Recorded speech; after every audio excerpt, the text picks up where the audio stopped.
Hey guys, it's Miss Cromley, and today we're going to continue talking about angle measures, and today we are going to measure with a protractor.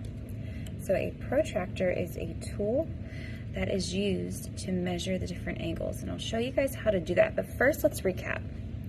We've been talking about multiple different types of angles. Please keep in mind that the angle size depends on how wide or narrow the opening between its two sides are. This opening is measured in degrees, and a full rotation, just to recall, is going to be 360 degrees. Here is a right angle. It meets at a vertex where that dot is.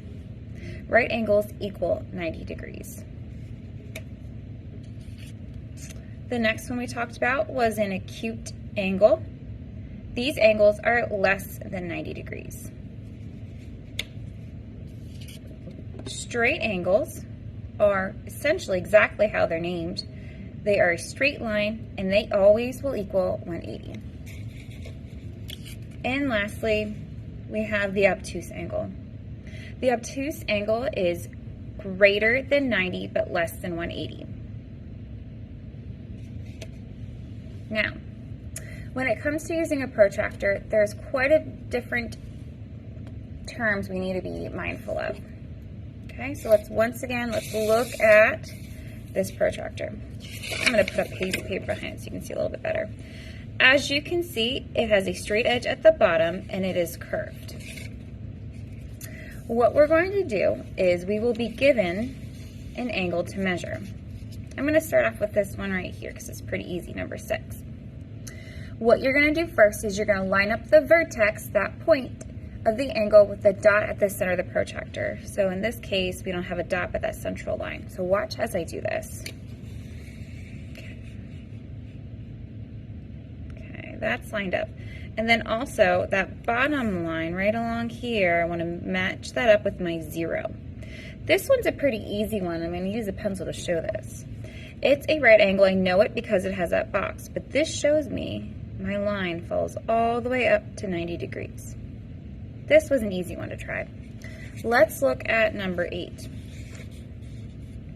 So once again, I'm going to take my central line here and I'm going to set it up with my vertex. And once I match up my vertex, I'm going to make sure that my bottom line down here matches up with that 0. Okay, once I have that adjusted, I'm going to take my pencil as a guide and I'm going to follow this line out. And that is telling me, I know it's an obtuse angle, that it's between 130 and 120. So I can estimate that this angle measure is 125 degrees. Let's try another one. This angle I can tell by looking at it right here, number 7, is acute. It is less than 90 degrees, but I don't know the exact measure, so let's try it. Take my protractor, I'm going to line it up here at the vertex. This bottom line is going to match right up with my 0 degrees. And then once I feel like I'm pretty well lined up, I'm going to follow this line over, and it looks like we're in between 30 and 20, so I would estimate that's about 25 degrees. Okay. So we've looked at an obtuse, we looked at an acute angle, and obviously if we were given a straight angle, that would be an easy one to do. But let me just show you one more as another example. Let's look at 5. So 5, obviously that's an obtuse. It's going to follow our rules. As we stated before, it's going to be greater than 90 but less than 180. I'm going to line up my vertex with this line right here, this crosshair. My bottom line is going to match up with my 0 degree.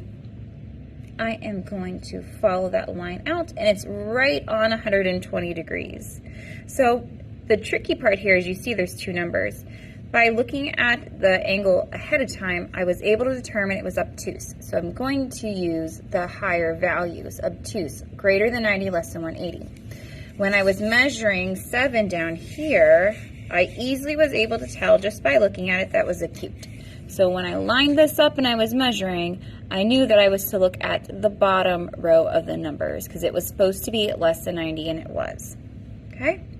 All right, guys, now you're going to be going back into your own group at your next station, and I want you to give it a try. So remember, first you're going to line up the vertex of the angle with the dot, or in our case, the central line here.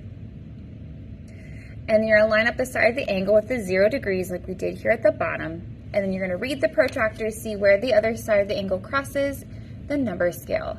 Good luck, and let's see how well you can do this.